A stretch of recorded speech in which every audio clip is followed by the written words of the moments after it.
Quran yang dikirimkan oleh Tuhan yang tanpa batas malah dibatasi oleh pikiran manusia. Sekarang logikanya begini, bukankah Tuhan itu firman Allah? Bukankah Injil itu firman Allah? Bukankah Taurat itu firman Allah? Bukankah Zabur itu firman Allah? Kalau itu firman Allah, siapa Allah? Dia yang kecerdasannya tanpa batas. Berarti yang difirmankan di dalam kitab itu sesungguhnya pengertian-pengertian yang tanpa batas.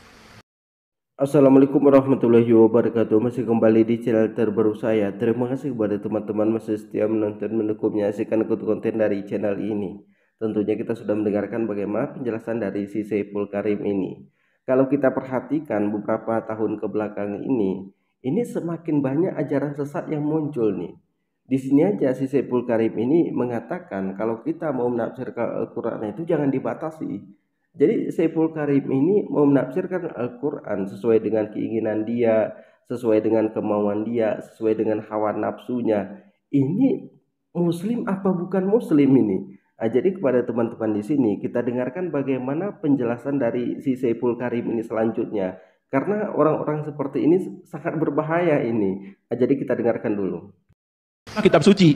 Jadi dalam sekali, sesuatu yang dikirim oleh yang tanpa batas pasti isinya tanpa batas. Jadi tidak boleh ada batasan-batasan. Ayat ini pengertiannya begini, selain itu salah, nggak boleh. Ayat ini maksudnya begini, selain itu salah. Belajar Quran harus ikuti tafsir. Tafsir itu buatan seseorang, bukan buatan Tuhan. Seseorang pasti terbatas. Dia menafsirkan setiap ayat berdasarkan pemahamannya, berdasarkan pengetahuannya, berdasarkan kesadarannya. Jadi ketika kita melampaui semua yang sudah ditulis oleh banyak orang, kenapa menjadi salah? Bahkan itu pun bukan suatu titik, karena di balik semua itu ada kulit-kulit lain yang harus kita kupas. Jadi tidak boleh ada pembatasan tentang itu.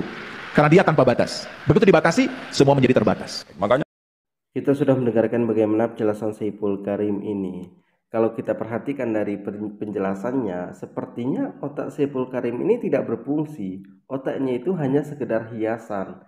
Jadi buat teman-teman di sini, jadi kata si Saiful Karim yang sesat ini, kemampuan manusia itu terbatas. Jadi jangan kita itu hanya mendengarkan satu tafsiran saja. Mungkin saja ada yang harus kita kupas, ada yang kita ubah.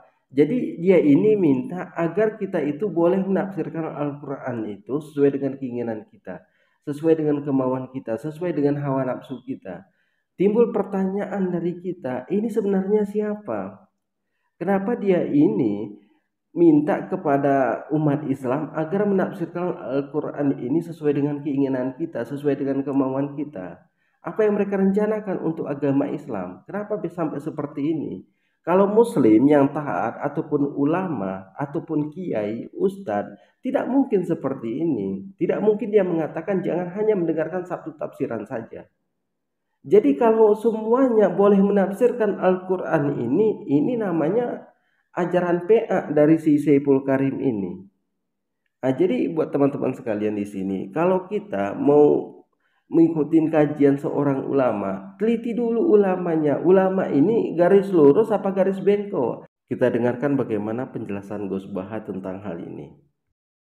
Bahaya sekali nafsirkan Quran tanpa ilmu. Sampai ada ancaman man fassarul Quran bi ra'yihi falyatabawa maq'adahu minan nar. Orang menafsirkan Quran dengan semaunya sendiri, maka sama juga pesan satu tiket di neraka. Jadi sampean sama saya itu potensi masuk neraka saya sebetulnya. Karena saya nekuni tafsir. Itu bahaya sekali. Sebab itu saya tradisikan kalau ngaji itu pakai kitab supaya sanadnya mutasil sampai Rasulullah SAW. Nggak boleh mengajarkan Quran terjun bebas menurut saya. Memangnya agama menurut kamu enak aja. Nggak boleh agama kok menurut saya. Agama yang menurut Allah dan Rasul. Nggak boleh menurut saya. Kalau menurut saya berarti agama macam-macam karena setiap orang menurut masing. Alhamdulillah kita sudah mendengarkan bagaimana penjelasan dari Gus Baha. Jadi kalau Saiful Karim ini mau menafsirkan Al-Quran sesuai dengan keinginan dia, sesuai dengan kemauan dia, sesuai dengan hawa nafsunya, sedangkan otak Saiful Karim ini tidak berfungsi, ya ini kan tidak mungkin. Tidak mungkin orang bisa menafsirkan Al-Quran kalau nggak ada ilmunya. Jadi buat teman-teman di sini, Islam seperti ini ya bukan Islam seperti kita. Mereka ini Islam liberal. Jadi ajaran liberal ini sebenarnya sangat berbahaya. Karena mereka ini lebih menonjol ke agama Kristen dan agak menyudutkan agama Islam. Tapi ini secara perlahan-lahan kita dengarkan penjelasan dari mereka. Si Saiful Karim mengatakan dia ini khatam Injil.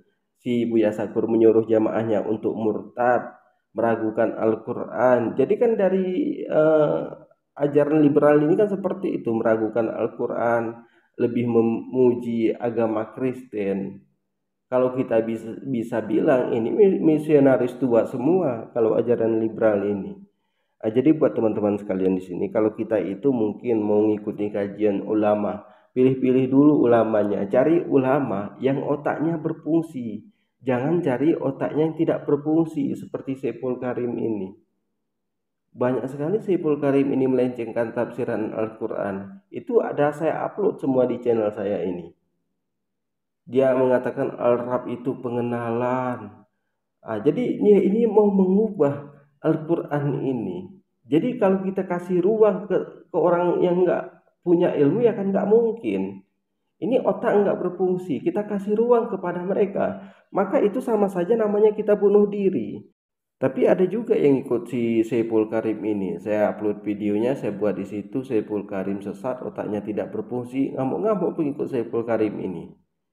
Jadi saya mengatakan di sini, ini udah gurunya otaknya nggak berfungsi, muridnya juga otaknya nggak berfungsi. Kalau guru dan murid sama-sama otaknya tidak berfungsi, maka kita itu tidak bisa membahas kajian.